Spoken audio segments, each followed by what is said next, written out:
Vamos orar e aí voltaremos.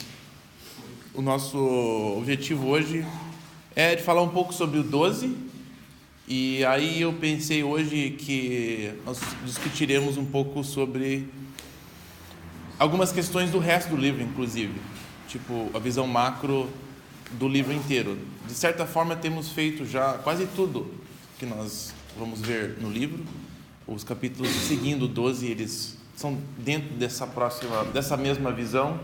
Então, queria aproveitar e apresentar assim o que nós vamos ver pela frente, especialmente sendo que eu estarei aqui neste momento, para a gente discutir e começar, a pensar sobre algumas coisas aí. Então, vamos orar. Podemos fazer isso. Então, Senhor, chegamos esse tempo e pedimos que enquanto a gente lê essas palavras, enquanto a gente discute elas, que o Teu Espírito guie o nosso pensamento. Somos imperfeitos, não temos todas as informações, então somos dependentes do Senhor dessa obra e não queremos desviar do foco principal, não queremos desviar de enxergar melhor o Teu Filho, a obra dele, e queremos também ser desafiados à luz dessas coisas. Queremos ter o desafio que o Senhor teve em mente quando preservou essa carta de João. Assim oramos em nome de Jesus. Amém. Então, começamos esse capítulo 12 e ela realmente serve para centralizar e nortear o que nós estamos vendo em Apocalipse. Vou fazer aquela coisa a linha de tempo depois. Queria começar com o texto em si, começando onde nós paramos da última vez, literalmente, dando continuidade. Vimos o dragão como o animal que está por trás da perseguição do povo de Deus antes da cruz, durante o período da cruz e depois, esse animal que a gente encontra aqui. Vimos também que essa guerra aqui na visão, ela é uma guerra figurativa, que ela explica melhor o fato que o dragão não tem mais o seu lugar. Falamos de duas coisas especificamente, que ele não pode mais acusar e ele não pode mais, pelo menos ele não tem tanta liberdade de enganar, de manter as nações no escuro sobre quem Deus é. São as duas coisas principais. E aí a gente tem essa canção a partir do versículo 10, o que eu queria que a gente visse. Ela não é, digamos, aleatória, ela não está aqui para a gente saber as músicas do céu, para a gente poder cantar, porque não vai ter projetor, então vamos aprender agora as letras. Elas não são coisas desse tipo. As canções, elas estão ali para servir para explicar um pouco melhor e aprofundar o que ele acabou de narrar, o que aconteceu. Então ela é bem didática nesse sentido. Então a partir do versículo 10, quando o dragão perde o seu lugar, o que a gente escuta nos céus é o seguinte: agora veio a salvação, o poder e o reino de Deus e a autoridade do seu Messias ou do seu Cristo. Eu achei interessante essas três coisas que a gente vê aqui: a salvação, o poder e o reino e a autoridade. Não acho que a gente está falando de três coisas diferentes. Eu acho que é bem provável cada uma delas descrevem a mesma coisa. Começando com a primeira, a salvação chegou. E isso nós vemos que isso que acontece na cruz, a salvação verdadeira, prometida por Deus muitos anos, finalmente se tornou em carne. A gente viu qual que era o objetivo de Deus ter chamado Abraão, de ter prometido para a Eva um descendente que iria esmagar a serpente, o propósito de ter feito uma nação. A gente vê isso realizado na cruz. E então isso pode ser traduzido assim: agora veio a salvação, isto é o poder e o reino de Deus, isto é a autoridade do Messias. Os três são a mesma coisa. Então essas duas coisas que seguem salvação, elas estão descrevendo. Tecnicamente elas estão em aposição, paralelo. este é o momento em que o poder de Deus é manifesto, é o momento onde como Ele governa é manifesto, e é o momento onde finalmente entendemos como que o Messias governa. Yes. Pelo menos no último domingo eu acertei. Governa. Então é interessante, né? O Messias, o grande esperado Messias, agora a gente vê como ele vai governar. Estava indo tão bem. Mais café. Como ele vai governar. Alguma pergunta sobre isso? É uma coisa que tem sido falado diretamente e indiretamente, mas a cruz é o início desse período de tempo, do reinado messiânico, de uma forma muito diferente do que foi esperado, de como ele iria exercer autoridade. Mas do jeito que a gente tem lido Apocalipse e Apocalipse 12, não tem como a gente sair disso. Como que o Messias vai governar sobre outras nações? É o que começou a partir da cruz. Um rei crucificado, um rei que é servo e que ama, que se entrega e mostra, né, na outra carta que João escreveu, o Evangelho, ele mostra que ele lavou os pés, né? Ele ali ensinando os discípulos na última noite como que o reino dele seria estabelecido. Um monte de pessoas servindo um ao outro, e é assim que as nações iriam conhecer o amor de Deus. Com essas coisas, uma coisa que eu queria que a gente entendesse é que essa expectativa no Antigo Testamento dos profetas de um governo, de um filho de Davi, ele está sendo realizado agora na cruz e na vida dos seguidores do cara que morreu. Então essa canção aqui, ela explica que agora, com o dragão sendo lançado fora, derrotado, é possível criar este grupo de pessoas que vão reinar sobre o mundo, mas reinar da forma que o Messias reina, de acordo com os seus valores. Pois foi lançado fora o acusador. Então você vê esse pois aqui, ele é muito importante. Agora foi manifesto o reino e o poder e a autoridade, porque agora o inimigo, né, o que se opõe, o que se oponha também, mas também no passado oponhava, que se opôs, opunha. Ele perdeu o seu lugar. Então antes ele acusava Deus porque era injusto, né? Deus ser bondoso, misericordioso com um grupo de pessoas que se rebelavam contra ele constantemente. A história de Israel.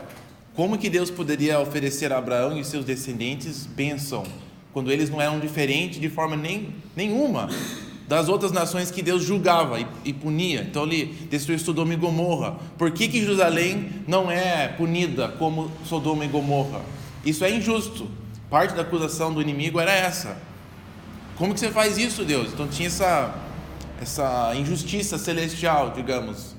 O acusador lá em cima falando em alta voz: isso é injusto. Você não pode ser bondoso com um grupo de pessoas e aí exigir que todo mundo siga uma regra e eles não seguem. Isso não seria coerente da parte de Deus, né? Então, a morte de Jesus, ela acaba com essa acusação, e com isso ele pode agora estabelecer esse reino. Ele pode oferecer perdão e misericórdia. Então, a conexão aqui tem essa lógica. Seria o contexto que nós estamos vivendo. O 12 a gente viu que é o momento a partir da cruz, né? Quando o filho sobe e o dragão fica doido, se torna uma besta, ele já é uma, e fica embestado. E aí temos essa canção celebrando este momento, onde finalmente foi estabelecido isso. Então é o momento que a cruz dá início a tudo isso. Eles o venceram, aí nós temos o versículo 11, essas palavras em vermelho sendo importantes, né? Eles o venceram pelo sangue do Cordeiro. Queria falar um pouquinho sobre esse versículo, na verdade, eu queria falar, está mais ou menos aqui. Esse é um resumo geral do período de tempo, né? Ele está falando isso, eles o venceram. sendo o povo de Deus, mas é uma generalização sobre esse período inteiro. Todos os seguidores de Jesus vão vencer o diabo, vão vencer o inimigo. Apesar disso não ter sido realizado ainda totalmente, essa declaração meio geral, né? Ele não fala, e eles o vencerão um dia, terá uma vitória no final. Não, é que a vitória já ocorreu na cruz. Agora o que resta é a continuação, o terminar. A gente falou um pouco sobre uma guerra, né? Quando impérios têm uma batalha, a batalha ali ocorre a vitória, mas aí até aquela vitória voltar e ela ser estabelecida na prática, na vida de todo mundo, demora um tempinho. Então a ideia seria essa: na cruz e na vida de Jesus é a grande batalha, onde ele derrota e expulsa o inimigo, mas aí ainda tem os lugares onde ele tinha domínio que precisam ser avisados dessas notícias. Sabe que a palavra evangelho ela era usada neste contexto, no Antigo Testamento, como também na época do Império Romano, onde as vitórias do César eram proclamadas. E essas proclamações eram sempre boas notícias ao ver do César, claro, né? Então era chamado o Evangelho do César. Então tinha um mensageiro que ia de cidade em cidade e ele anunciava o Evangelho sobre o César. Conquistou, venceu. Agora vocês estão debaixo da autoridade e do poder do César. O império, o grande paz romana, que agora vai estabelecer uma cultura nova para vocês, povos que eram ignorantes. Agora vocês foram incluídos no reino do César, onde tem todos esses recursos da Roma e etc. Então, muito parecido com isso, o Evangelho ele tem essa conotação, uma declaração de uma vitória. Só que a vitória aqui do Apocalipse 12 é uma vitória de Jesus sobre o dragão e sobre todos os povos da terra. Então, essa frase, eles o venceram, ele descreve o que ainda não aconteceu e o que aconteceu e o que nós estamos vivendo, né? Ele é um termo interessante nesse sentido. Nossa missão é garantida. Vencemos pelo sangue do Cordeiro e pela palavra. Então, o sangue do Cordeiro aqui afirmando que a nossa vitória ela é baseada no que Jesus já fez. E pela palavra do testemunho que deram, a gente participa nisso, por privilégio nosso, de quando a gente se mantém firme ao Evangelho, Deus permite que essa seja a forma que Ele derrota, que é implementada a vitória dele na terra. É muito interessante isso, nosso privilégio de participar neste processo. Ele combina muito bem com o Evangelho de João, em muitos temas, né? Lendo os dois juntos. Tem sido muito interessante a gente estudar aqui e conversar domingo à noite nos capítulos que a gente está. Você vê muita correspondência. Pelo menos na minha cabeça eu estou vendo. Espero que você que está sentado lá às noites, você consegue ver muitos paralelos, né? Porque é a mesma pessoa trabalhando com os mesmos assuntos. Ele fala que a gente participa disso, e aí temos essa descrição aqui: diante da morte não amaram a própria vida, o testemunho que deram. Essa tradução aqui, ela não é a única opção, nós temos algumas alternativas. Eu imagino que alguém com a tradução de Ferreira Almeida teria algo diferente aqui, gostaria de ouvir. Mesmo em face da morte, não amaram a própria vida. Tá, esse é diferente, mas é a mesma ideia, no caso, né? Alguém tem algo um pouco diferente?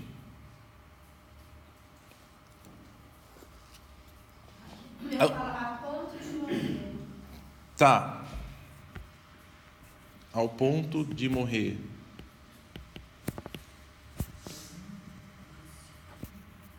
Isso é o que eu estava procurando. O jeito que está aqui, diante da morte não amaram a própria vida, parece que ele dá a entender que só são aqueles que morreram fisicamente pelo testemunho de Jesus que estão sendo celebrados aqui. Mas isso não combina com a visão total, que é uma declaração desse período todo, né? E não é todo mundo que segue a Jesus que morre fisicamente por ele. Simplesmente. Eles estavam prontos para dar a sua vida. Eu acho que esta é a ideia aqui, dessa frase, diante da morte, Ela é melhor traduzido ao ponto de morrer ou estavam dispostos até a morrer, porque não são todos os seguidores de Jesus que vão morrer, mas esta é a atitude que vence o dragão.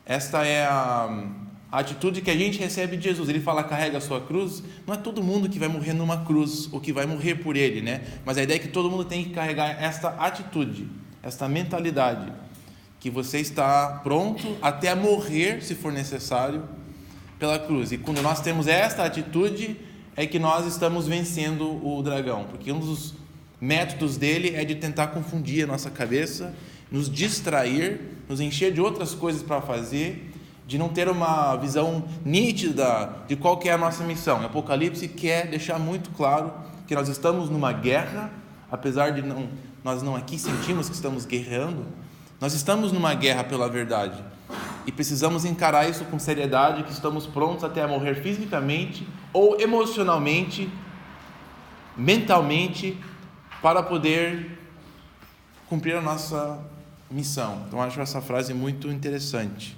Estar disposto a morrer. E é isso que Jesus ensina também, né? Quem entregar, quem perder, quem destruir a sua vida é que realmente a ganha em troca. Então, a parte das cartas que a gente viu nas igrejas é um pouco disso. Na sedução da prostituta com a igreja era de, sabe o quê? Por que você tem que levar tão a sério esse negócio?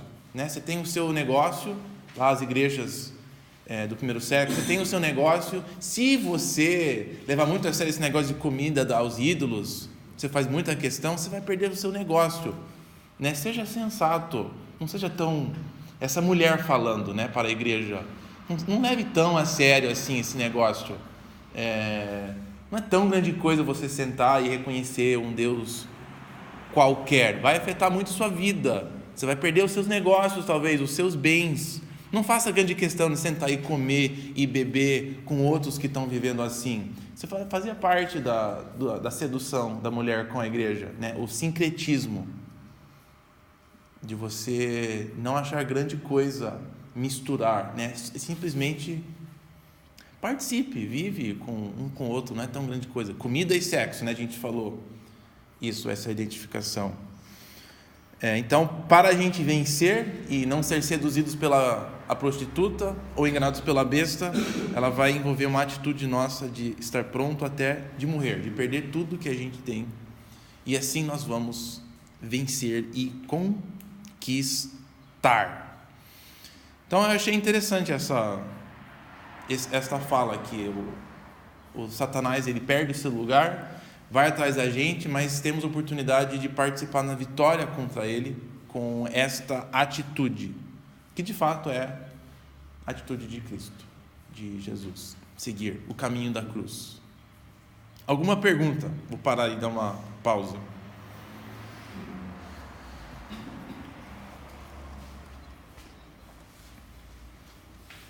O legal disso é que você viu, ele está aqui no passado, venceram. Quando vivemos assim, sabemos que não tem nada que pode acontecer na vida da igreja e na vida nossa que não podemos vencer de certa forma, né?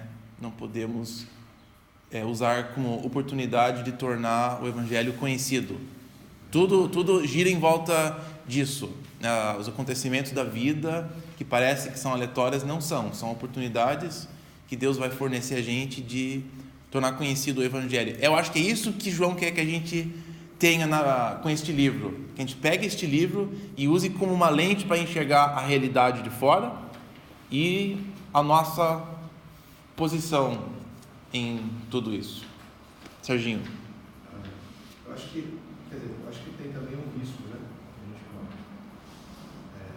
Porque quando você entende que você já venceu, você pode tomar duas atitudes. Uma é permanecer alerta e a outra é você relaxar diante da situação. E a Bíblia também nos fala que a gente tem que vigiar o tempo, para que não sejamos, inclusive, surpreendidos. Então, eu vejo que esse é um desafio de olhar, não só olhar e falar assim, legal, nós já vencemos. Isso é claro. Mas talvez o desafio seja o contrário, se ele fala assim, então permaneçam firmes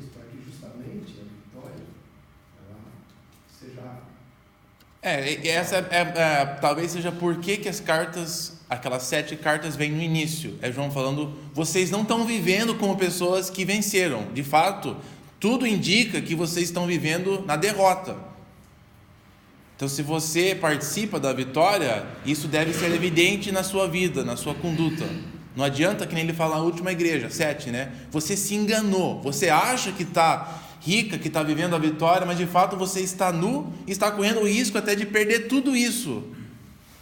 Então o início dessa carta toda, que é Apocalipse, ela já começa com isso, né? Você não pode pensar assim.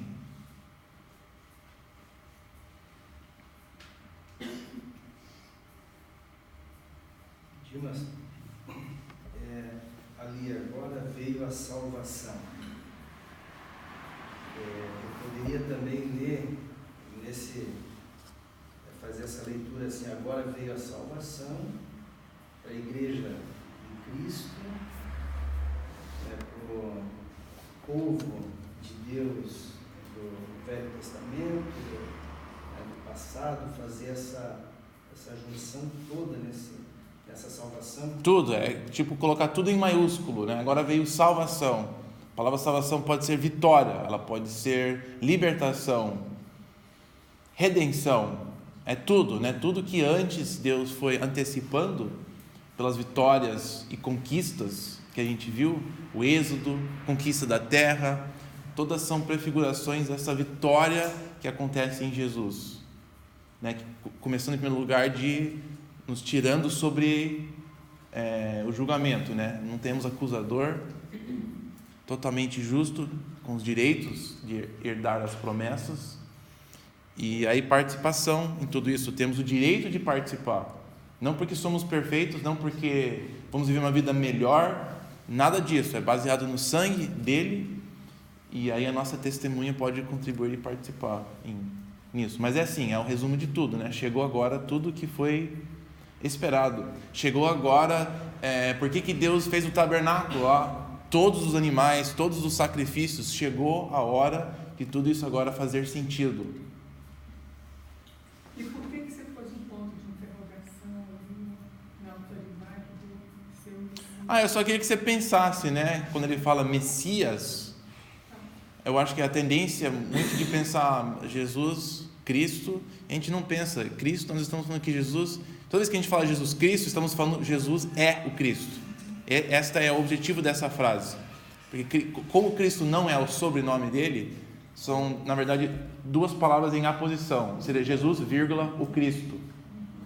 Mas a gente fala tanto Jesus Cristo, é como se fosse o primeiro nome e o sobrenome, né? Mas não é. Então tem que ter aquela pausa. Toda vez que falamos que ele é Messias, que Jesus Cristo, estou falando que uma declaração que ele é Messias. E aí temos que pensar, o que a gente quer dizer isso? Que um dia ele vai ser o Messias? Ou estamos falando de fato que ele é o Messias hoje? Porque se ele é o Messias hoje, é porque ele está exercendo a função de Messias. E qual era a função dele? De dominar a terra, de reinar sobre as nações, de estabelecer o reino de Deus, de ser o filho de Davi, e etc, né? Não podia falar, ele é, mas ele ainda não está sendo.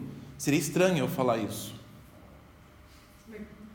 Então a razão era isso, de você ver isso ali, né? Tipo, ele é o Cristo, estou declarando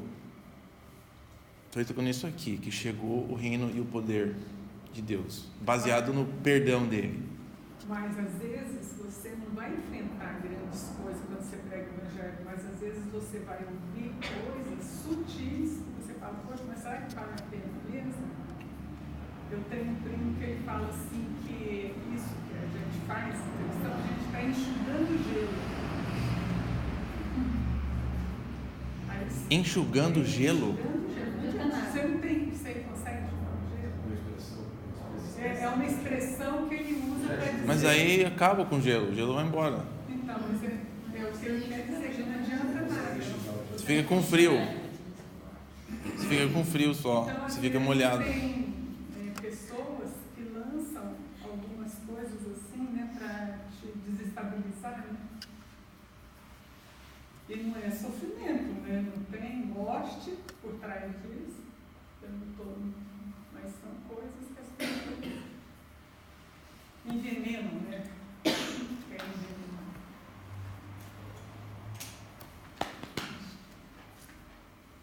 Mais alguém com um comentário ou alguma pergunta sobre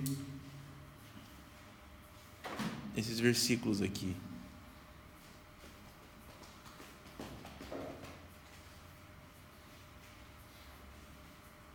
Eu vou caminhar para frente na seguinte forma.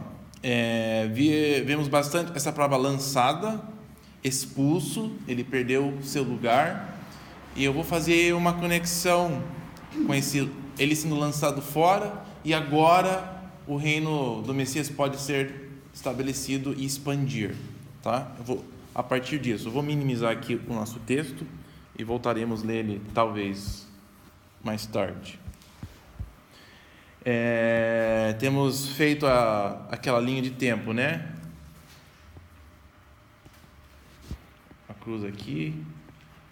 O capítulo 12 e outros, esse negócio da besta, do dragão. Agora eu queria falar um pouco mais sobre tudo que nós temos falado, né? Esse período de tempo depois da cruz e até o final, digamos, vou colocar aqui a volta de Cristo assim. Esse período de tempo todo em Apocalipse tem o propósito que a gente lê os 7 selos e as 7 trombetas como descrições deste período de tempo, né? O 3,5, que é descrito em várias formas: dias, anos e tempo, 2 tempos, meio tempo, e meses, 42 meses. 42 meses. E todas essas descrições são jeitos de falar sobre este tempo, né? A mulher que fugiu para o deserto e ela está lá sendo cuidada por 42 meses.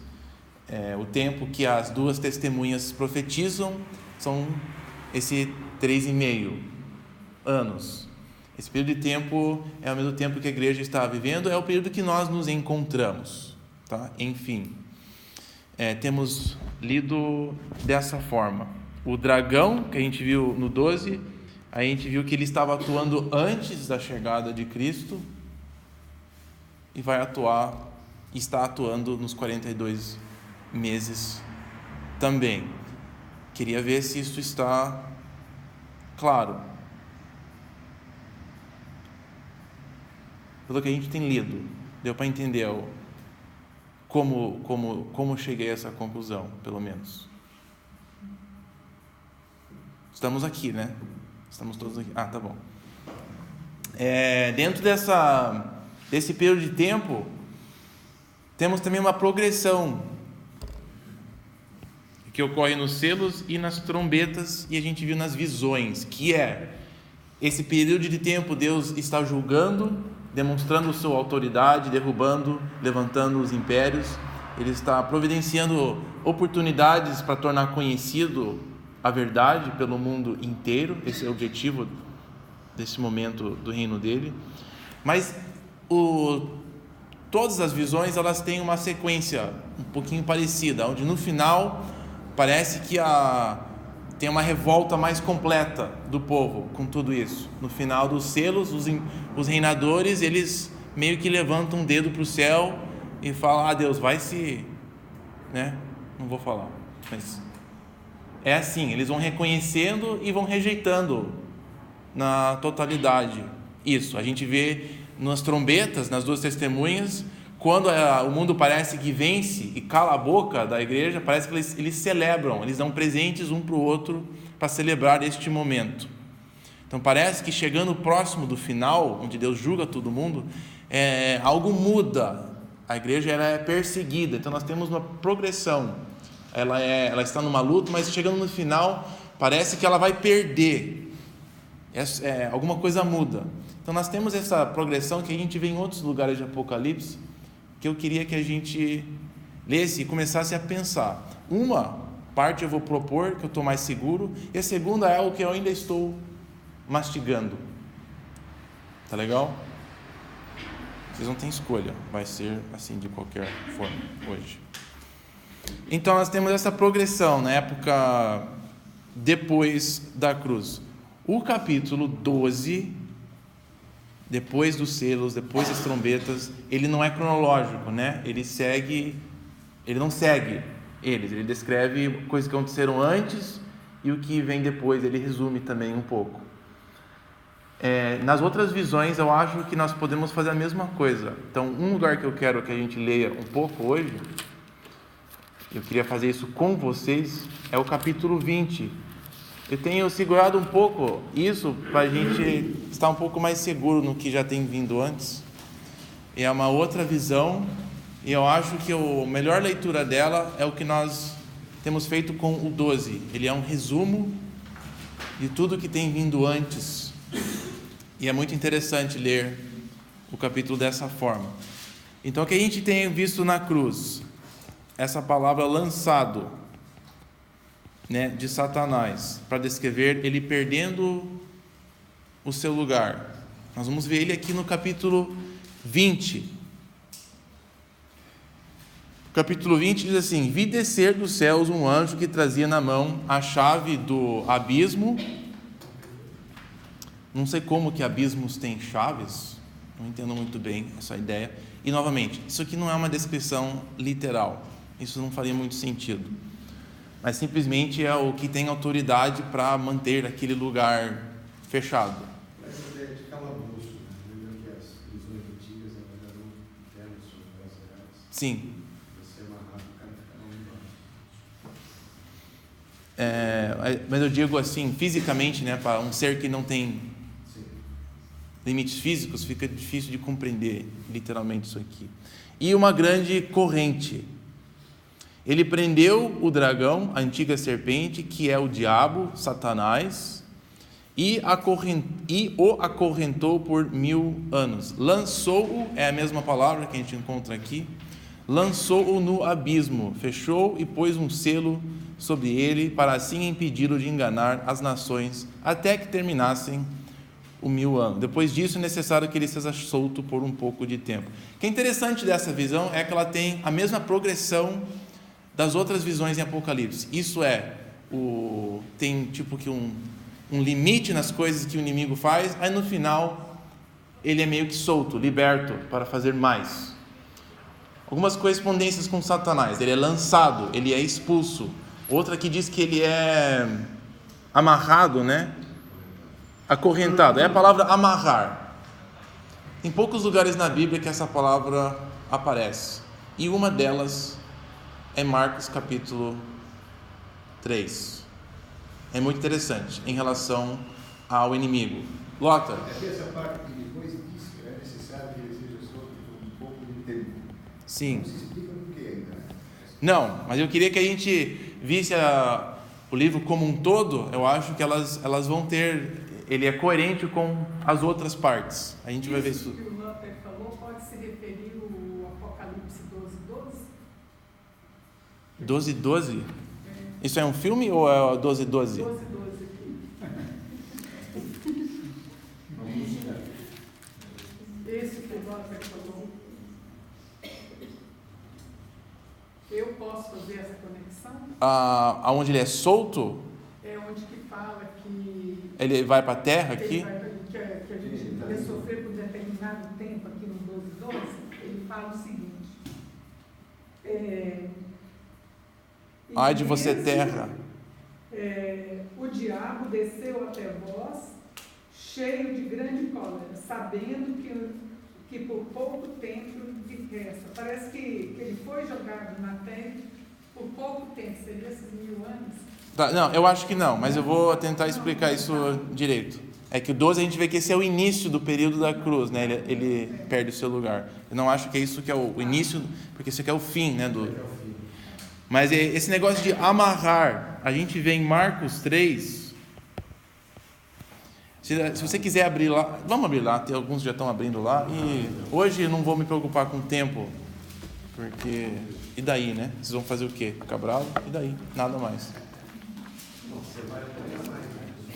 Marcos 3 é aquele momento onde Jesus está sendo acusado de fato ser Satanás pela liderança, porque ele está curando, ele está mandando sobre os... começando a partir do versículo 20, né? Mas eu só vou ler a resposta de Jesus, que começa no versículo 23. Porque eles estão falando: você está expulsando demônios não porque você, sei lá, tem a autoridade de Deus, mas é porque você tem a autoridade do inimigo. Você é o inimigo, talvez. Você está sendo usado por Satanás, seria acusação. Aí Jesus dá uma parábola. Ele fala assim, no versículo 23. Então Jesus os chamou e lhes falou por parábolas. Como é que Satanás pode expulsar Satanás? Seus idiotas. É isso que eu acho que ele falou. Ele adicionou esse. Tem um manuscrito que fala seus idiotas. Não, eu estou brincando. 24. Se um reino estiver dividido contra si mesmo, não poderá subsistir. É óbvio, né? Então, se eu sou Satanás e eu estou expulsando os meus próprios servos daqui, como é que o meu reino vai crescer? Se eu mesmo me derrubo. Está falando, isso não faz sentido. 25. Se uma casa estiver dividida contra si mesma, também não poderá subsistir. E se Satanás se opuser a si mesmo e estiver dividido, não poderá subsistir. Chegou o seu fim. É óbvio, né? Então, não tem lógica eu fazer isso por mim mesmo. 27. De fato, ninguém pode entrar na casa de um homem forte e levar dali os seus bens, sem que antes o amarre. É a mesma palavra que não é muito usado na Bíblia. Então, quando ela aparece, não seria insensato a gente fazer algumas conexões, como é que ela está sendo usada aqui. Só então poderá roubar a casa dele. O que ele está falando, né? Ele fala assim, eu não estou fazendo isso porque eu sou o Satanás. Eu estou fazendo isso porque eu amarrei o homem forte, que era o chefe aqui dessa casa, que estava morando aqui. É por isso que eu tenho o direito de resgatar essas almas, de oferecer salvação para elas. Olha o jeito que ele descreve. Ele fala no 27, né? Entrar na casa do homem forte e levar dali os seus bens. Tipo, o inimigo tem mantido vocês na escuridão, ele tem mantido vocês sobre a escravidão do pecado, vocês estão presos pela morte, e eu aqui resgatando as pessoas, não é sinal que eu sou ele, de fato é um sinal que eu amarrei ele. É por isso que eu tenho o direito de ir e anunciar a verdade. Então essa palavra amarrar, ela tem poucos usos, e uma delas é neste contexto, de limitar a obra ou autoridade dessa pessoa e o evangelho expandir. Então acho que nós temos precedência nos evangelhos de Jesus falando que o meu ministério de cura, de proclamação da verdade, ela é baseado no fato de que eu sou mais forte do que ele e que eu o amarrei pela minha vida aqui. Então, o que eu acho que nós temos em Apocalipse 20 é uma declaração que nem capítulo 12, resumindo, começando com o ministério de Jesus. Então, voltando aqui no capítulo 20. É uma outra visão, distinta das outras, mas resumindo este mesmo período de tempo. 42 meses, 1260 dias, um tempo, 2 tempos e meio, só que dessa vez nós temos 1000 anos. Essa palavra 1000, ela é usada em muitos lugares assim de falar bastante, não de falar literalmente 1000. Sabe quando na visão de 4 e 5 fala tem milhares e bastante anjos? A ideia não é dar um número específico, é só falar tenha bastante. Então, a ideia que eu acho que é essa. Ele descreve, ele foi amarrado e vai ficar assim por um bom tempo. Foi amarrado, foi acorrentado e lançou. E veja assim, o resultado de ele ser amarrado, estou no capítulo 20 agora de Apocalipse, versículo 3. Para assim impedir de enganar as nações, até um determinado tempo. Então, esse determinado tempo que eu fiquei com a pulga atrás da orelha, que é o mesmo que ele fala, por um tempo, entendeu? Sim, o que eu acho interessante é que ele é amarrado para enganar, e assim, ao mesmo tempo, em outras visões de Apocalipse, onde as testemunhas estão anunciando a verdade, né? Ninguém pode impedir o ministério deles. É um tempo onde nós vamos poder falar a verdade, o evangelho pode ser declarado e ela não pode ser calada, essa testemunha. Eu acho que ela corresponde a exatamente isso. Quando o inimigo ele é limitado, ele é expulso. Então as outras visões falam que ele é expulso, que nem a guerra de capítulo 12. Só que eu acho que aqui é a descrição da mesma coisa. Ele é expulso, ele perde seu lugar. Ele fala, ele foi Mas o período de solto, Madalena, é no final. Ele não é solto no início dos 1000 anos. Ele é preso nessa visão, né? E isso não é literalmente preso em algum lugar. É uma descrição que nem Marcos 3. Ele é restrito, ele não pode fazer certas coisas. É limitado o poder dele de enganar, de manter na escuridão. Mas ele, fisicamente, está ativo. Né? Que nem capítulo 12. Ele é expulso no sentido que ele perde o seu lugar. Mas eu acho que isso não significa que ele não pode subir lá e voltar. Só que ele pode subir lá, sei lá. Só não pode acusar mais, ele não tem esse lugar, essa posição, essa autoridade. São descrições figurativas. Então esse preso no abismo, ele é correspondente ao tempo em que a mensagem está sendo proclamada. Aí chegando no final deste tempo, ele é solto. É o que nós vamos encontrar na época da besta. A mulher é protegida por 1260 anos. Aí, o que acontece? Ela perde essa proteção. E o resultado disso, conforme a gente continuar, vai ver que ele ajunta um grande exército para tentar apagar essa testemunha. A gente viu nas duas testemunhas que parece que eles perdem, né? Eles são vencidos, são mortos, mas é uma coisa curta, é no finalzinho.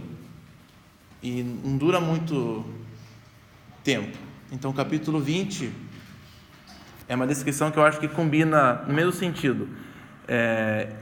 Ele tem esse tempo, aí depois ele é solto por pouquinho tempo. Então, esse solto, ele não é esse período inteiro que a gente tem da igreja. Ele é solto só no finalzinho. É um dos sinais. Isso corresponde com a chegada de um líder, digamos, esse final. Eu colocaria tudo aqui, nesse momento que ele é solto, ou seja, ele tem agora a autoridade de causar um pouco de bagunça antes da grande batalha final.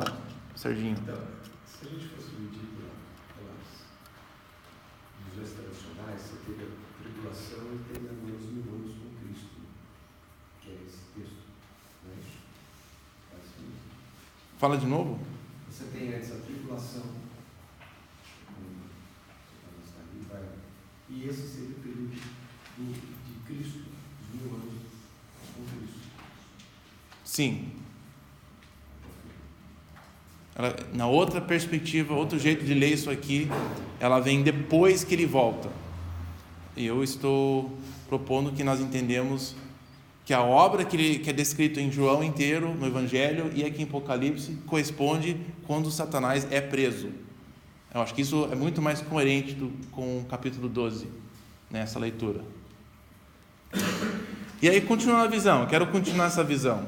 E vamos perguntando e conversando. Eu queria fazer isso aqui enquanto eu estiver aqui, para a gente poder fazer exatamente isso.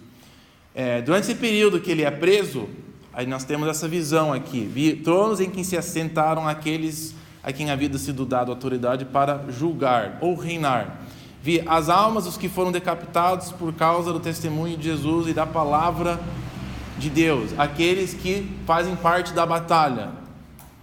Eles não tinham adorado a besta, nem a sua imagem, e não tinham recebido a sua marca na testa, nem nas mãos. Ressuscitaram e reinaram com Cristo durante esse período de tempo, 1000 anos. Então, como que eu estou lendo este momento, é que durante os 1000 anos, sim, o povo de Deus que luta e conquista por ele, eles chegam a ser, digamos, ressuscitados para participar no reino dele. Essa ressurreição é chamada a primeira ressurreição. Se você ver aqui, continuando essa descrição, né? Eles ressuscitaram e reinaram com Cristo durante 1000 anos. O versículo 5 diz que o restante dos mortos não voltou a viver até se completarem os 1000 anos. É interessante que ele faz essa distinção, que durante esse período de tempo, quem participa de chegar a ser vivo de novo é só um grupo de pessoas que pertencem a Cristo, não são todos. Ele fala assim, esta é a primeira ressurreição. A implicação é que tem uma outra, né? Uma outra ressurreição. A Bíblia é muito clara que a ressurreição do nosso corpo eterno, físico, completo, 1 Coríntios 15, é na vinda final de Jesus, no julgamento final. É ali que nós somos transformados.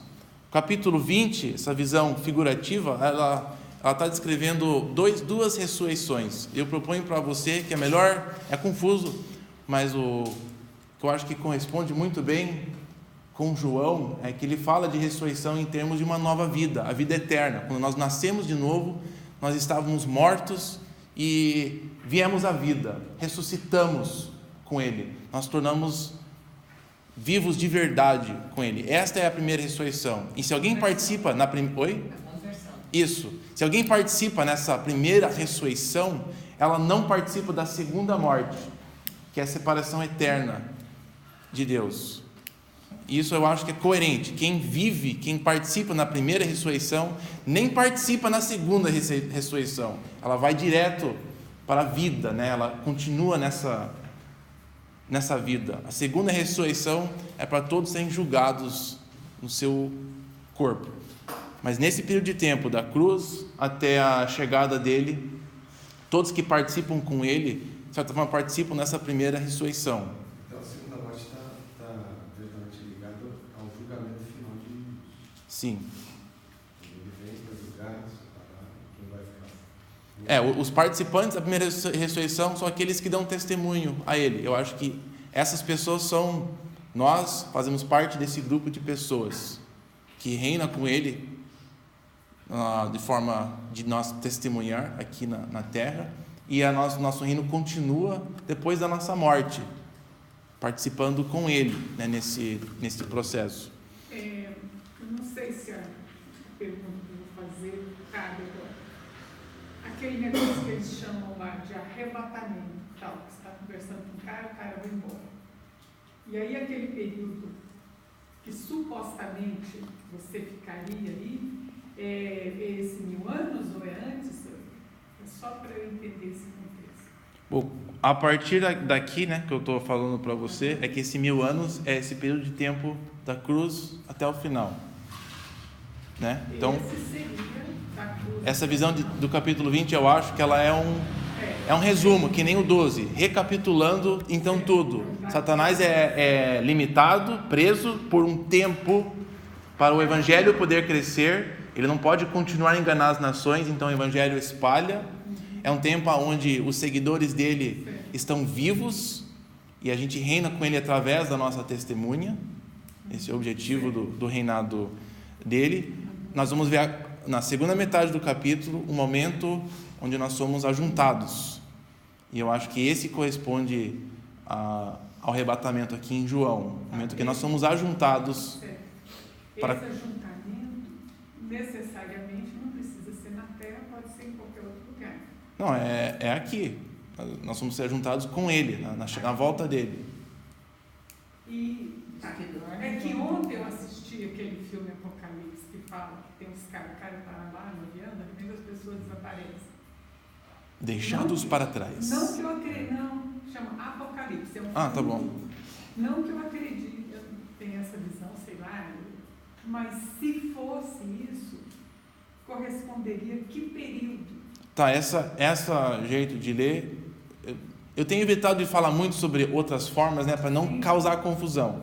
Mas sim, essa forma seria o período de tempo. Tem duas opções: ou é antes de um período de tempo chamado a Grande Tribulação, que é 7 anos, ou ela no final, mas as duas precedem o período de 1000 anos, de acordo com aquele sistema de leitura. Não é a forma que eu vejo, eu fiquei... Mas provavelmente no filme é antes dos 7 anos, porque eles preveem que tem um arrebatamento, aí todo mundo fica aqui num caos. Ninguém quer sofrer, né? Ninguém quer sofrer, ninguém vai passar por situação, então o cara arrebata antes. Tá, então... Deixa eu ver se eu entendi. A primeira ressurreição é quando você se converte. Tá? Daí, É a vida que Jesus oferece, né? Que vem com ele. Daí você, se você morre fisicamente, a Bíblia diz que os que dormem. Aí esses que dormem vão voltar quando Jesus retornar.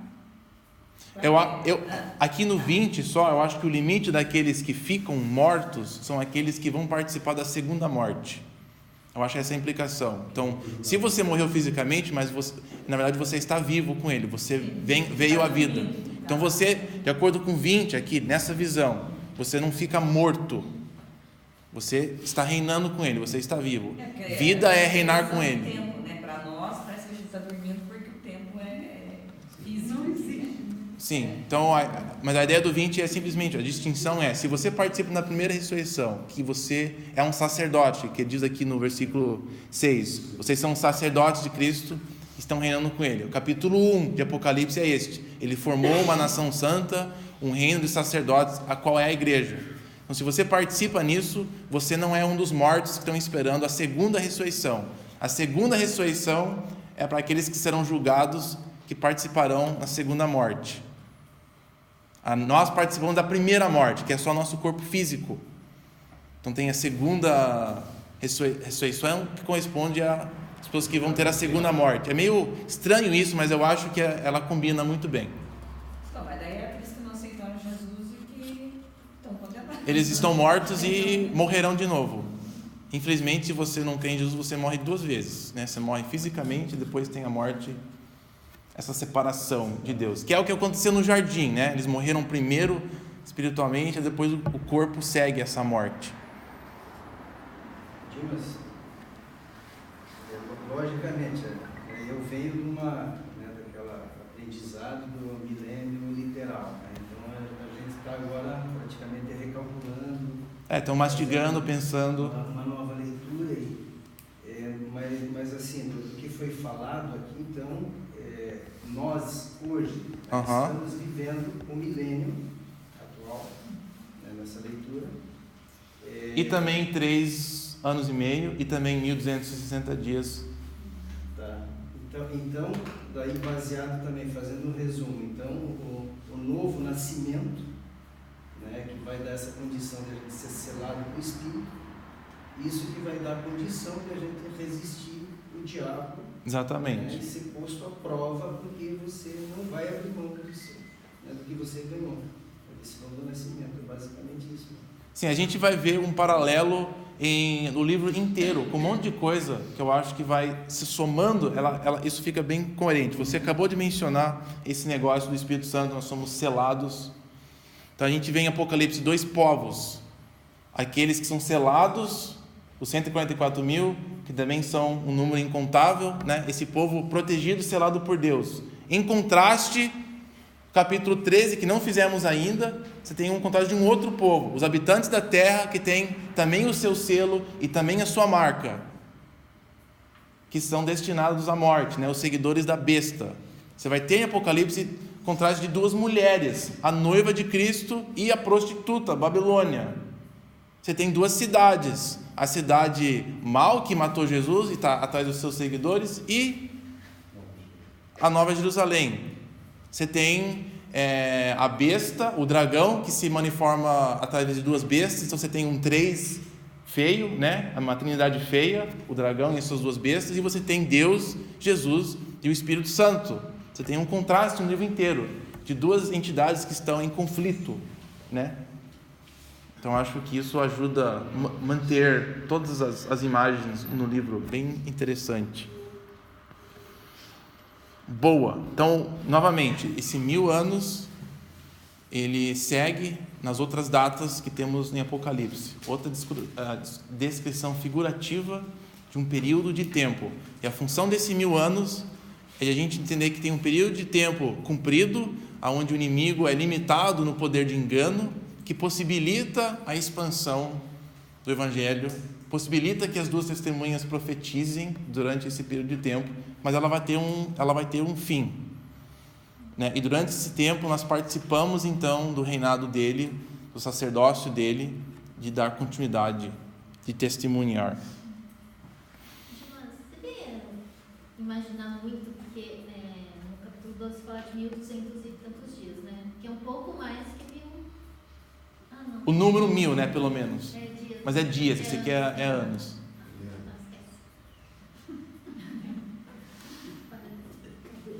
Informação para processar, né? Mas eu queria jogar isso para você não só ficar confuso, que é legal ver suas caras confusas, mas não só isso, mas enquanto a gente vai lendo daqui para frente em Apocalipse, você já pode manter o final em mente, que eu acho muito legal você começar a fazer isso, de pensar como que talvez podemos ler estes capítulos com tudo isso acontecendo, né? Que você tem o contraste, nossa, a besta está reinando e guerreando, mas ao mesmo tempo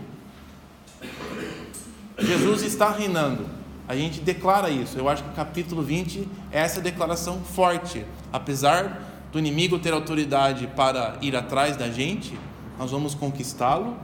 E sim, durante esse mesmo período de tempo, Jesus reina. Ele reina como o Cordeiro crucificado. Ah, mas como é que ele pode estar reinando agora? Da mesma forma que o Cordeiro morto está de pé lá. É uma coisa que parece contraditória, mas é assim que ele está reinando durante esse período de tempo. A gente dando testemunha e servindo as nações. Aí chegando no final, versículo 7, adiante aqui, quando terminarem os 1000 anos, Satanás é solto da sua prisão. O que ele faz quando ele é solto? Isso que é importante. Ele é liberto para enganar as nações que estão nos 4 cantos da terra, Gog e Magog, a fim de reuni-las para a batalha. Eu acho que o que Satanás está sendo limitado a fazer agora é exatamente isso. É de organizar uma oposição global contra o povo de Deus. Eu acho que isso corresponde muito bem na visão das 2 testemunhas. Elas estão profetizando, ninguém pode impedi-las a fazer isso até o finalzinho, quando as nações conseguem matar, né, as 2 testemunhas. Ela corresponde muito bem com essa mesma ideia.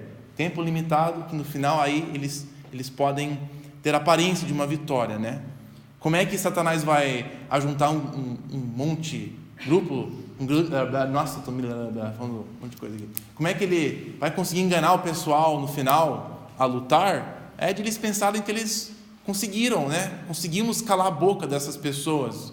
Eles estão enganados, achando que eles vão conseguir mesmo tirar do mundo a influência da igreja. Eles realmente creem que eles estão conseguindo. Então acho que isso combina muito bem. Em contraste, se isso aqui for uma coisa depois de toda aquela tribulação, me parece muito... Não, é possível, é só bem mais complicado entender isso daqui. Então o que as nações fazem no final? As nações marcharam por toda a superfície da terra. Novamente, eu duvido que isso aqui seja literal, né? Todo mundo andar pelo mundo inteiro é meio louco. E cercaram, e olha isso aqui, cercaram o acampamento dos santos, isto é, a cidade amada. Eu achei muito interessante isso, né? Essa visão que quando ele é solto, eles vão cercar vão cercar o povo de Deus, tipo que nem um inimigo cerca uma cidade. Novamente, é bem parecido com as 2 testemunhas. São cercadas pelas nações e são mortas, né? Então a descrição do final é tipo, o inimigo se organiza e cerca. Mas um fogo desceu do céu e as devorou. Daí o diabo é lançado lá, destruído. Então eu queria seguir essa sequência, né? Essa progressão.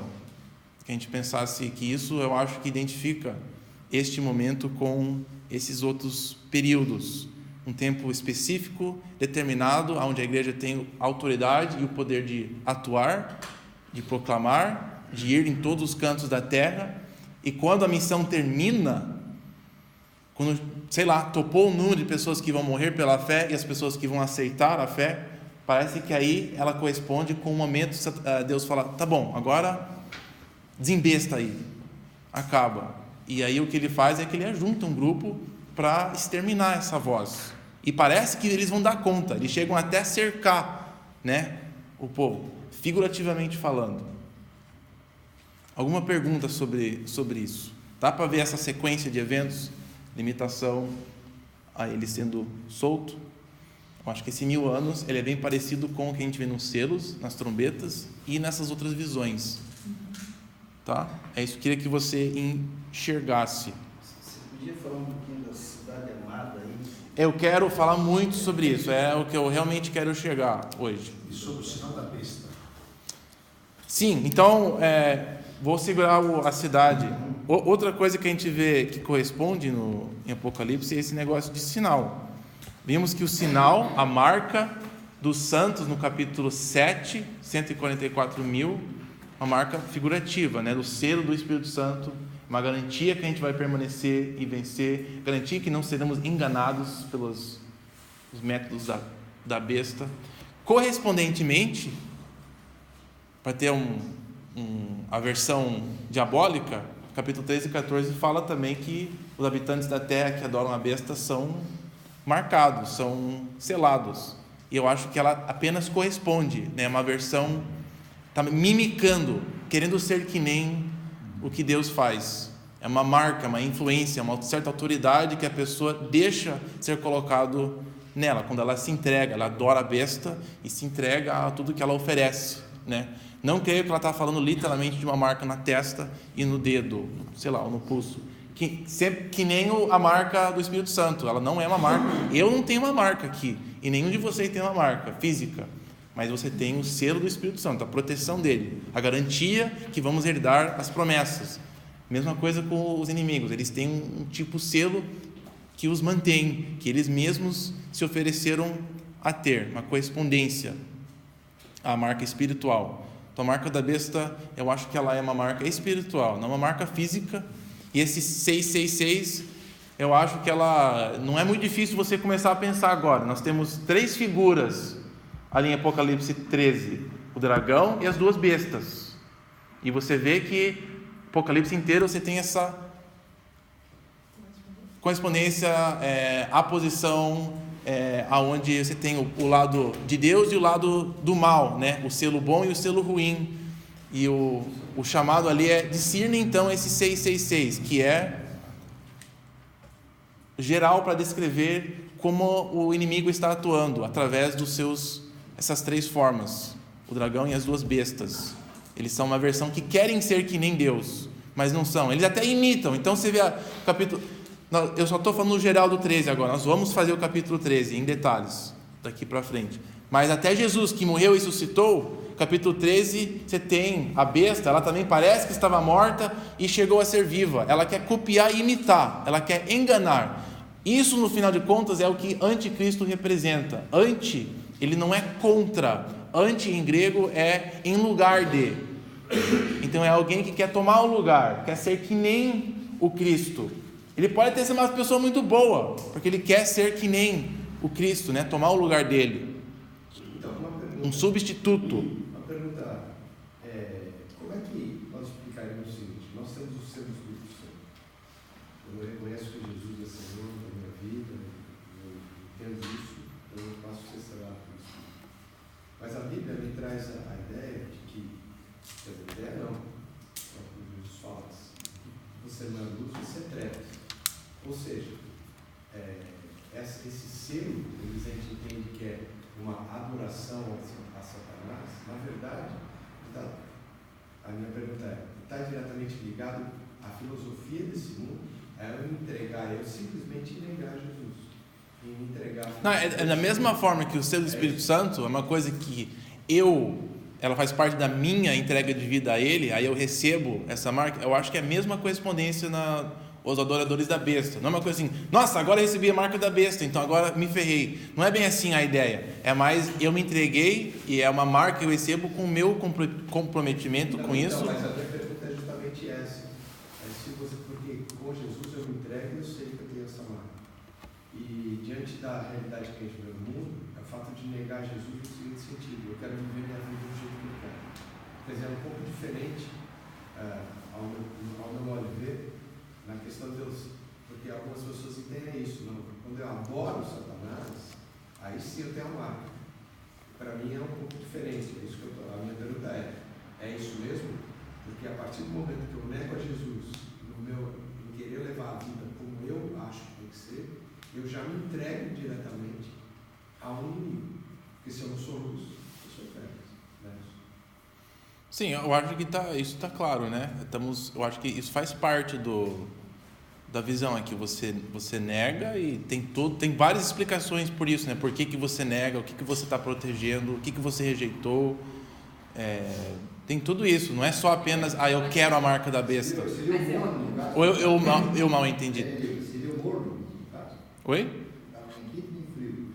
Seria o morno. Não, eu acho assim, que como ele Satanás é um enganador, ele não deixa tão claro que Jesus é claro. você aceitou, você é selado pelo Espírito Santo. Mas como Satanás usa uma técnica de enganação, talvez não esteja tão claro que quando eu rejeito Jesus... Estou recebendo uma marca. Sim, concordo, que a pessoa que está recebendo a marca da besta talvez nem enxergue que ela... Não é que ela virou satanista, então. Não, assim... Na verdade, ela não rejeita Jesus. Porque ele usa justamente essa técnica, né? Porém, é nessa caminhada, mesmo que eu tenha essa marca de Satanás, se eu me converter e aceitar Jesus como meu Senhor Salvador, eu sou selada pelo Espírito Santo. E daí não tem mais poder. O objetivo da Apocalipse inteiro, na visão, é uma carta para as igrejas, né? E para elas discernirem que sim, tem uma atuação do inimigo, que a oposição que eles estão enfrentando, ela não é aleatória e não é sinal de derrota. Ele quer afirmar isso. Então, permaneçam na luta e saibam que tem uma força que se opõe a você e ela quer te enganar. E ela foi derrotada, então sim, cuidado com aquilo. Não participe na vida daqueles que estão selados com a besta. Não faz sentido você fazer isso. Mas pelo que, assim, vamos dizer, o selo do Espírito Santo é marcado, então. Agora, a marca de Satanás pode ser mudada se essa pessoa se converter. Talvez não é uma coisa assim tão... Talvez a gente pode interpretar assim, né? É difícil, né? Porque como não é uma marca mesmo, estamos falando de advertências para a igreja, o objetivo não é falar da marca em si, né? Esse não é o objetivo deles. Mas sim, claro, cada um que responde à verdade, ela recebe a entrada na outra. A ideia é que quando você está debaixo da autoridade da besta, você está meio que selado por ele, né? Tem os privilégios de participar. Mas esse selo do Espírito Santo, Jesus, o sacrifício de Cristo pode quebrar. Para responder essa pergunta, podemos falar que sim, claro. Eu acho que essa marca, assim, é os frutos daquele que anda segundo Satanás. Então seria assim, não a marca de selar, Sim. mas a marca Não como o Espírito Santo que nos comprou. É as atitudes de alguém que não anda com Jesus. Então são as marcas, aquilo que deixa, as características. E também na soberania de Deus, a perspectiva de Deus, ele sabe quem que é quem, num certo sentido, né? Então isso vai ser revelado no final. O resultado final que a gente não sabe. Então nesse sentido Mas é que eu acho que hoje em dia a gente ainda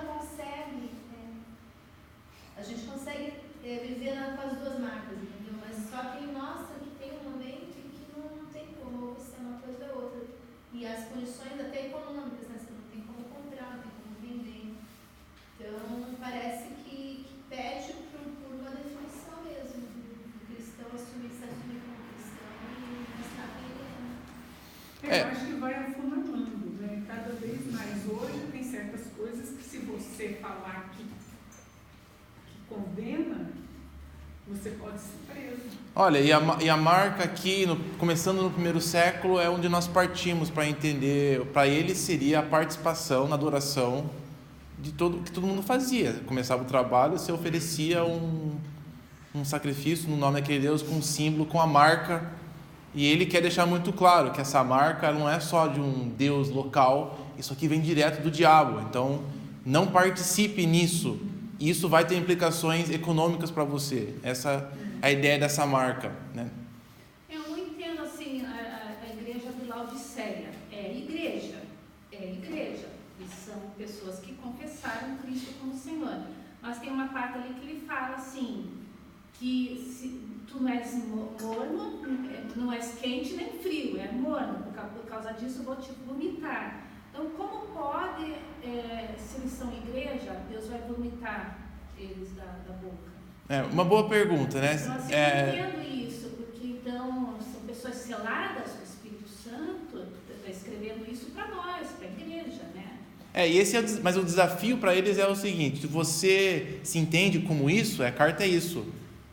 Então a sua vida tem que corresponder a essa verdade. Você não pode apenas declarar: eu venho aqui, eu participo aqui em Laodiceia, sempre participei, sempre dei o meu dízimo, etc, etc. E a carta está falando, tem coisas mais importantes que marcam quem você é. Ele está deixando claro, então, se a sua vida está assim, você não é de fato aquilo que você diz que é. Você está enganado. É isso que a carta diz para Laodiceia.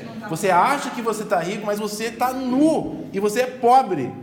Então, se você não mudar o seu comportamento, saiba que você está enganado. E é isso que Jesus fala no final do Sermão do Monte, né? Vai ter muita gente que vai falar, mas Senhor, a gente é amigo, olha o que eu fiz por você. E Jesus fala, mas eu nunca te conheci, cara. Ele não fala assim, nós éramos amigos, aí eu não gostei de você.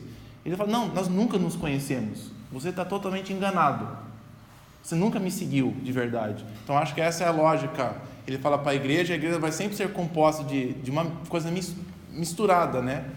E o desafio ali para as pessoas que fazem parte tomar certeza de quem elas são, e cada uma tem um desafio diferente. Então ele pode sim escrever para a igreja, para aqueles que se acham parte da igreja e aqueles que realmente são, e ele quer acordar aqueles que estão dormindo. Isso vai endurecer aqueles que estão com o coração duro. Então, aqueles que estão assim, eles vão ficar duros e vão receber o julgamento. Mas aqueles que só estavam meio assim, eles vão acordar e vão, nossa, eu preciso então...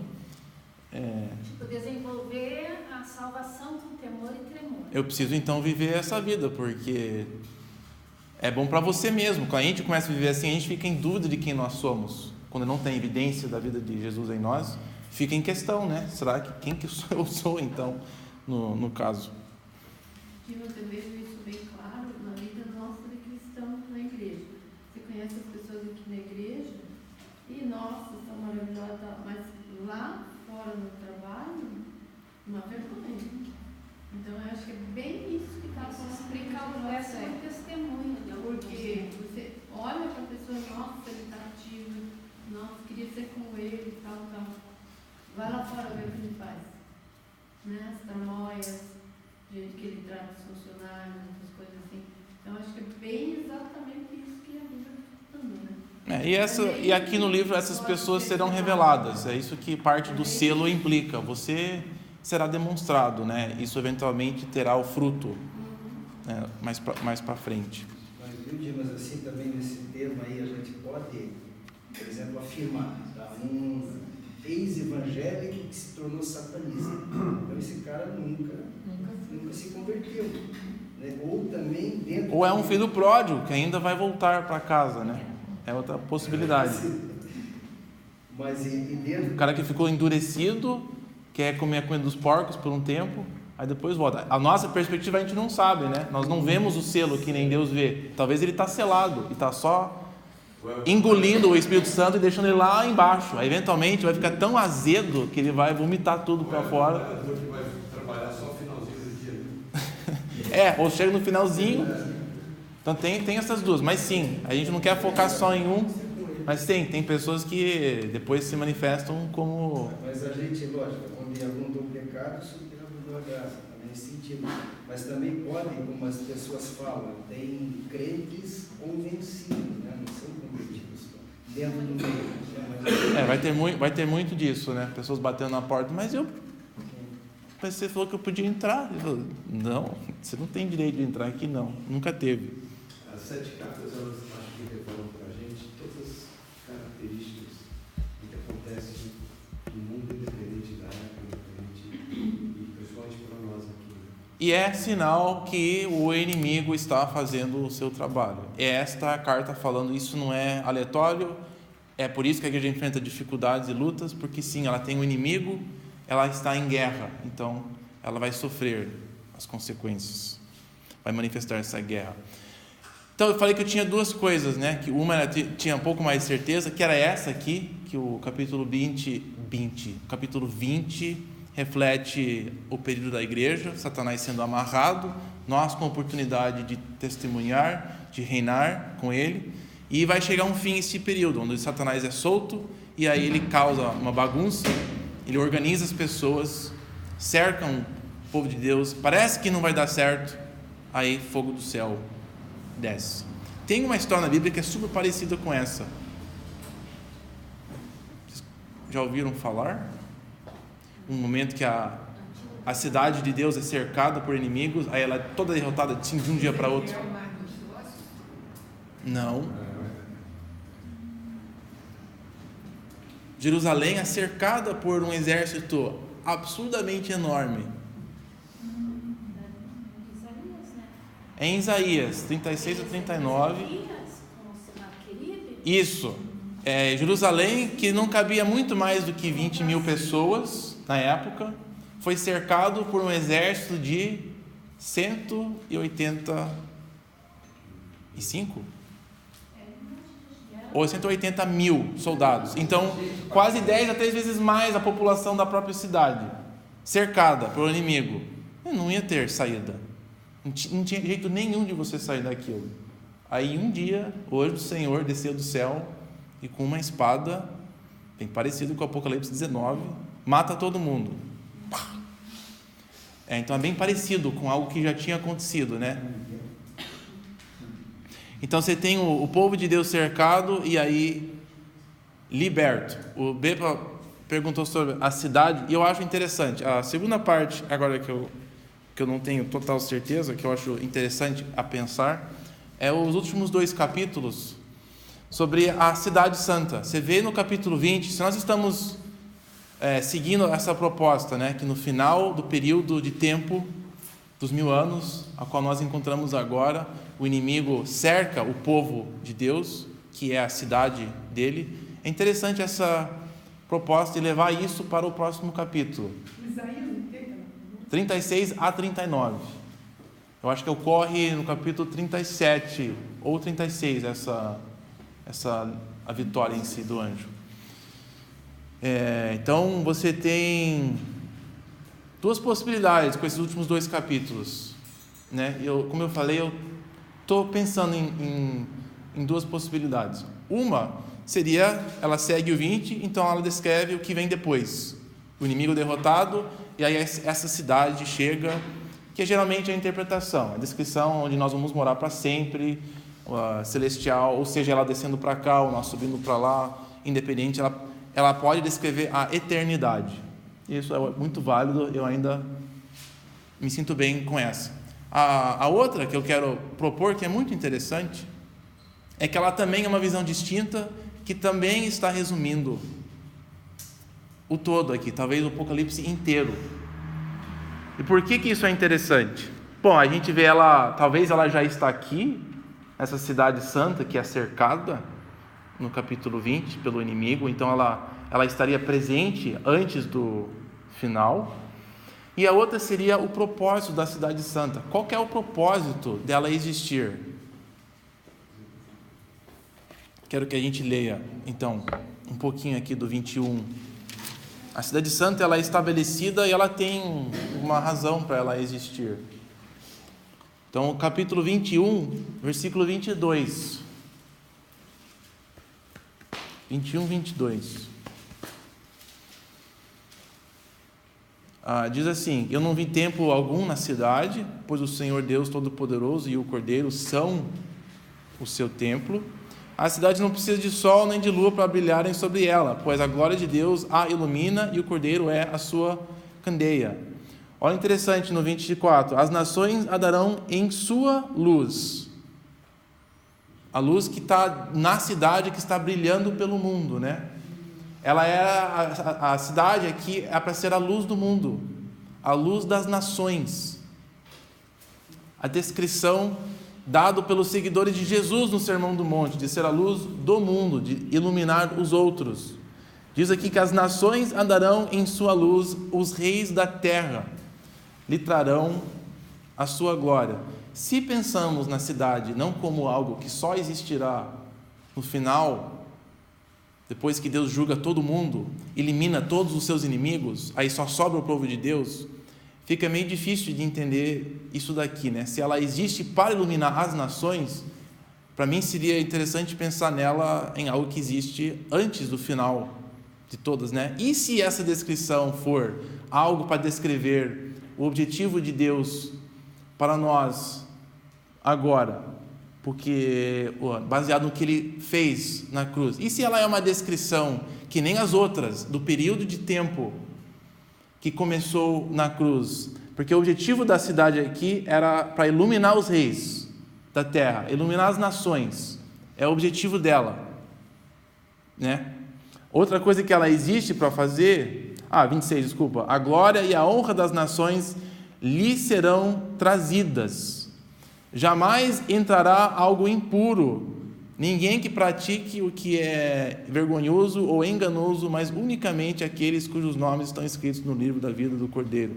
Parece que há pessoas sujas por fora, né, que poderiam entrar se não tivessem esses portões que os segurem para fora, mas a cidade é para as pessoas poderem conhecer a verdade, né? A luz, ela ilumina, ela esclarece, ensina, torna conhecido. Então, se não tivesse ninguém para conhecer, que não conhecia, me parece que é difícil explicar esse texto aqui, assim, o que ela estaria fazendo, né, se o objetivo dela era de brilhar. Outra coisa que ela faz, no capítulo 22,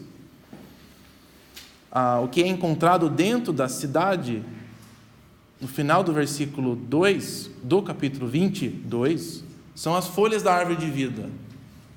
Então, o que é encontrado dentro da cidade é a cura para as nações. Novamente, se o povo de Deus já está completo, perfeito, e não existe mais nenhum outro inimigo, nenhuma outra nação a não ser o povo de Deus, por que que eles precisariam de cura, né? Por que que essa cidade conteria a cura das nações? Bom, se a outra leitura poderia ser, né, que isso aqui é uma descrição... É cura.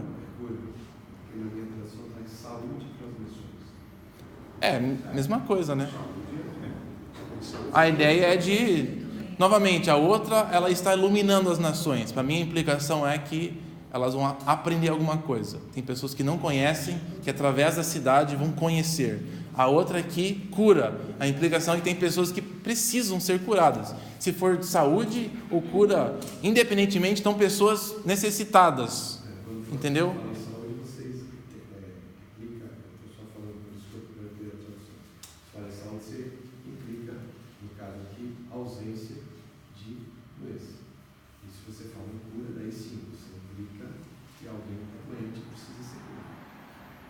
Não é só a ausência de doença, o conceito de saúde é mais amplo, é de equilíbrio, de bem-estar. Eu acho só interessante que essa descrição está aqui, né? Com essas outras coisas, eu acho que a ideia é que ela oferece isso para quem precisa. Tipo, tem pessoas que vão poder beneficiar dessa cidade santa. Ela é linda, pura, bonita, ela é a noiva de Deus. É aquela mesmo que descreve que o leão vai andar junto com... Sim, ela corresponde a essa nova criação. E a nova criação em Isaías 65, 17, ela é a descrição do povo restaurado de Deus.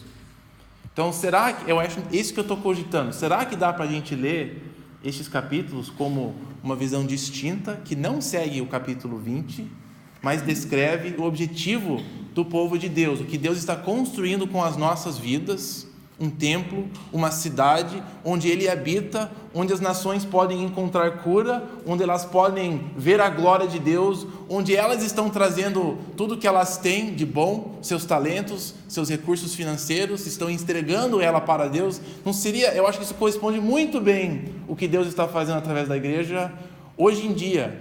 O final dessa visão, versículo 6, essas palavras são dignas de confiança e são verdadeiras. O Senhor, o Deus dos Espíritos dos profetas, enviou o seu anjo para mostrar a vocês, igrejas do primeiro século, as igrejas da Ásia, as coisas que em breve hão de acontecer, o que está acontecendo, o que vocês estão vivendo. Vocês são igrejas pequenininhas, isoladas, mas sabem que tem muitos de vocês espalhados pela terra, e talvez essa visão é vocês participam dessa grande cidade, linda, bonita, pura, onde as nações estão entrando e conhecendo, onde o inimigo não pode entrar e derrotar. Talvez o seu corpo ele pode matar, mas você faz parte de uma cidade muito maior, né? Agora, aonde essas nações vão encontrar cura, onde elas vão entregar todo esse dinheiro e glória que ela tem, ela virá e participar, a pertencer à cidade de Deus. É uma leitura possível,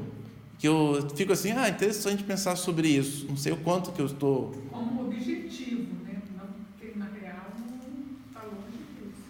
Sim, essa é a intenção de nós estarmos aqui. Sim. A gente existe para proclamar. Às vezes a gente não faz isso, né? Mas temos todos os recursos para fazermos isso, para sermos luz e sal no mundo, mesmo que a igreja não faça em certos momentos da sua existência, isso não nega que ela é isso, por causa do Cordeiro, né? A luz que sai da cidade santa é o Cordeiro, é Deus.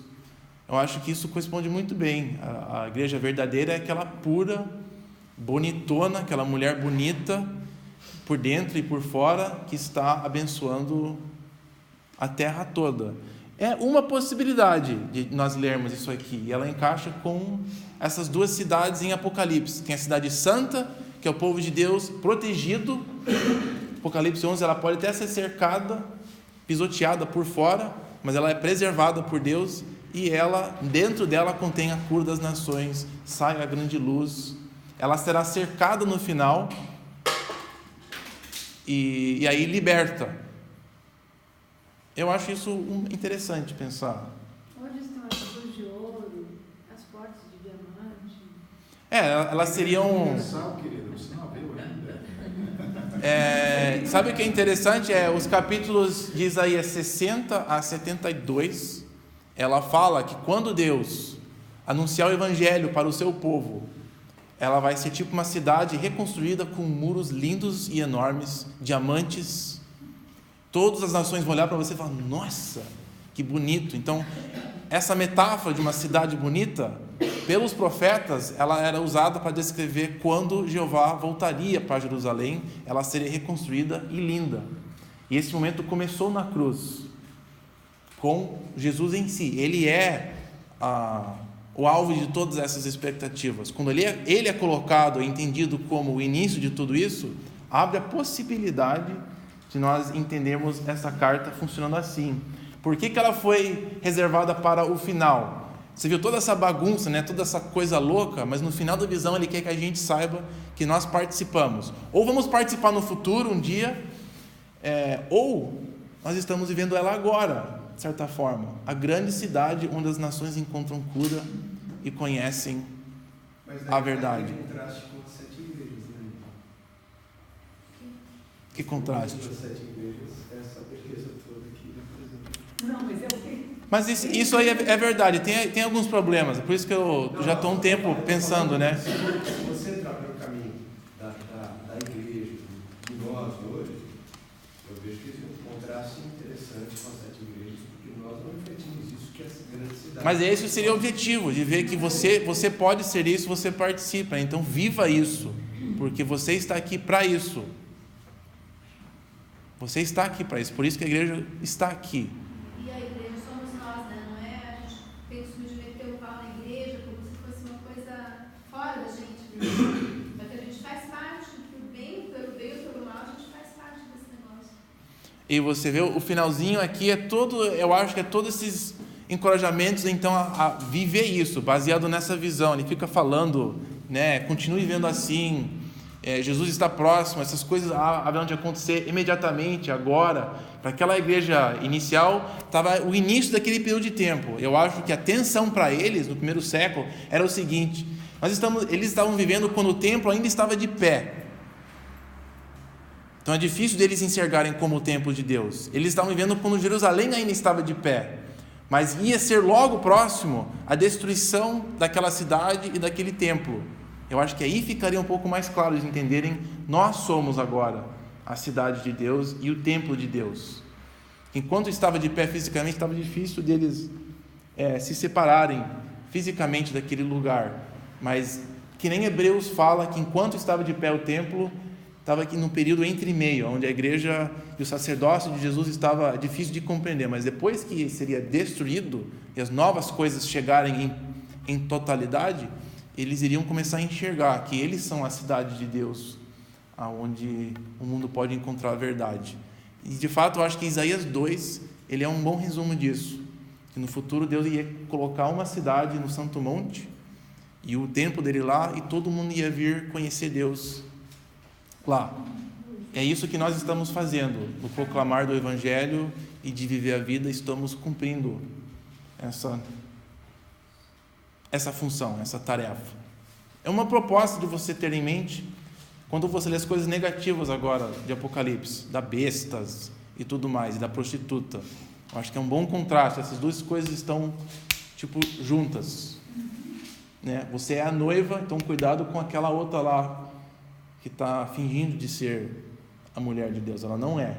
Você é a noiva, então se separe dela, fuga dela.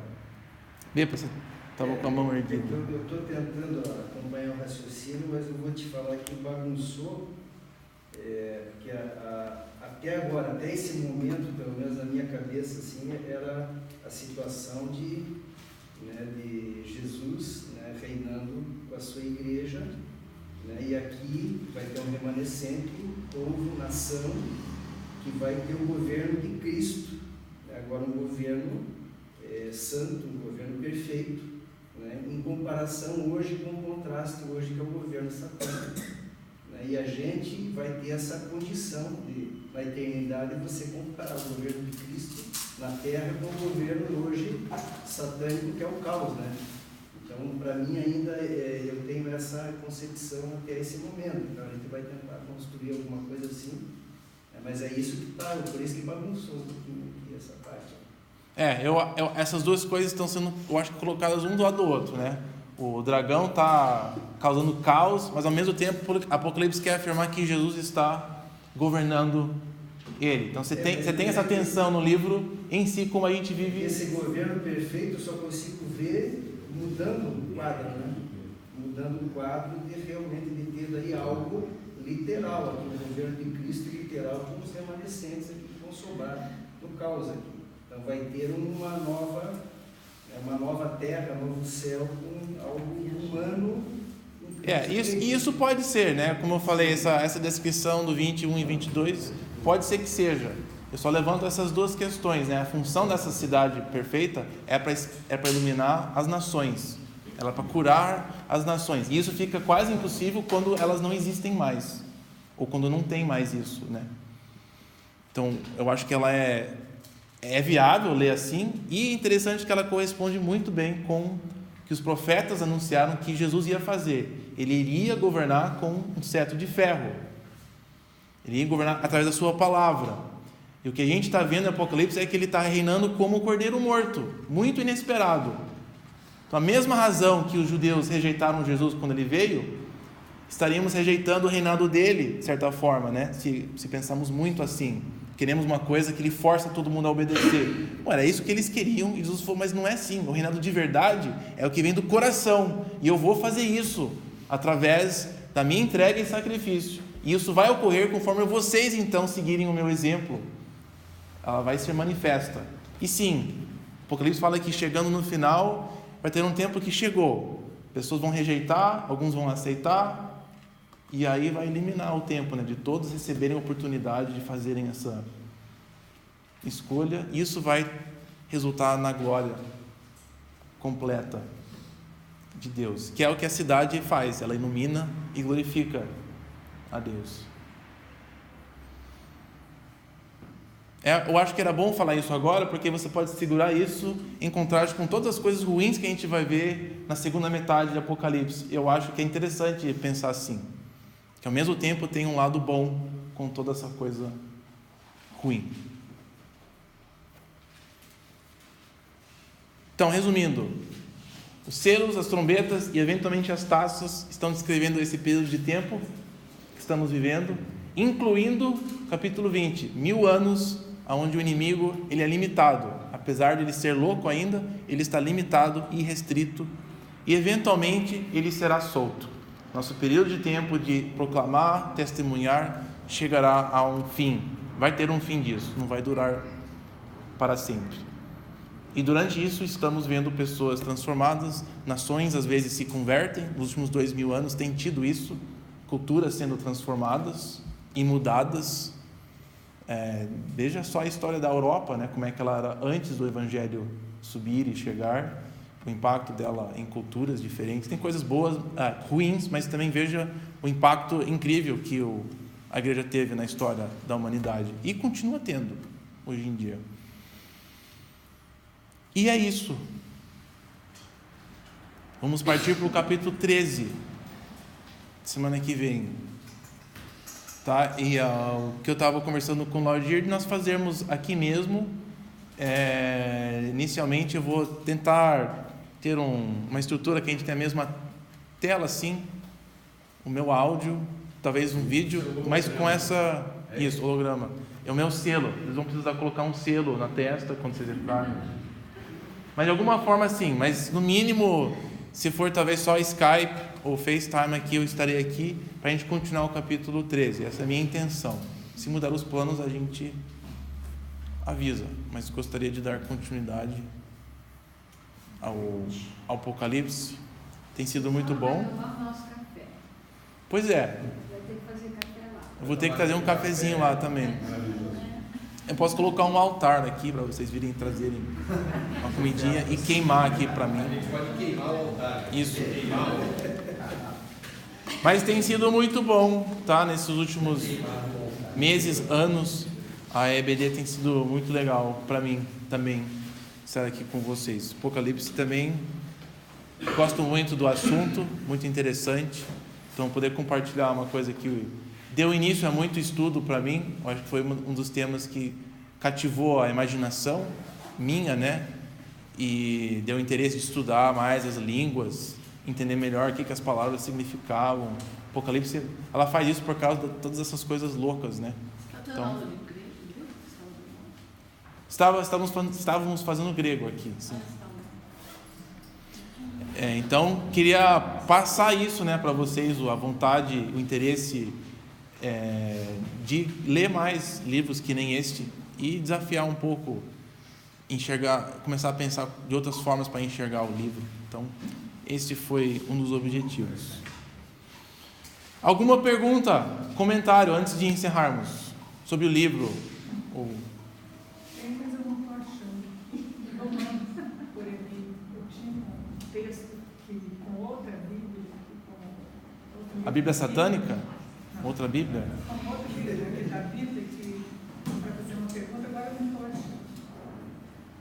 Legal. Quem não marca, né? A gente quer, manda, né? Acha que a gente já tem cabeça. É isso?